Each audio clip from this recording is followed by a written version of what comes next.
Hi అండి, అందరికీ ముందుగా very very happy new year అండి. 2025లో జరిగినవన్నీ ఈ సంవత్సరం అయినా మంచిగా జరిగి మంచి సక్సెస్ అయ్యి మంచి పొజిషన్లోకి వెళ్ళాలని అందరినీ కోరుకుంటున్నానండి. అయితే నా కొడుకు చూడండి అండి, ఎంత పెద్దోడైపోయాడు. అసలు ఇంటి ముందర ఇట్లా బెలూన్స్ అంట ఇట్లా డెకరేషన్ చేసి హ్యాపీ న్యూ ఇయర్ అని రాశాడు. చాలా అంటే చాలా హ్యాపీ అనిపించింది. ఇంకో గుమ్మం దగ్గర నేనైతే ముగ్గు పెట్టి సింపుల్గా దేవుని పటాలన్నీ తుడిచేసుకొని ప్రేమితలు అన్నీ కడుక్కునేసి ఇంకా దేవుడి మందిరం అంతా అలంకరించుకొని దీపారాధన అయితే చేసుకున్నానండి.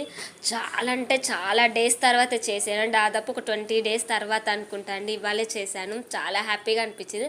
తర్వాత గులాబ్ జామ్ అయితే నైట్ చేశానండి. నా కూతురు లేచి వేసిస్తావా వేసివని ఏడిస్తే దానికి ఒక 2 పీసెస్ వేసిస్తే తినిందండి పాచిమొహానం.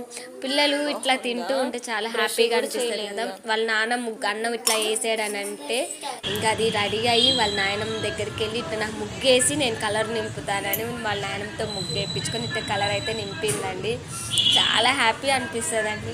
అస్సలు చిన్నపిల్లల్లో చేసే ముచ్చట్లు అన్నీ చాలా ఎంజాయ్గా ఉంటాయి కదండి. మీకు ఈ వీడియో కానీ నచ్చితే ఒక లైక్ ఇచ్చి సబ్స్క్రైబ్ చేసుకోండి. Bye bye.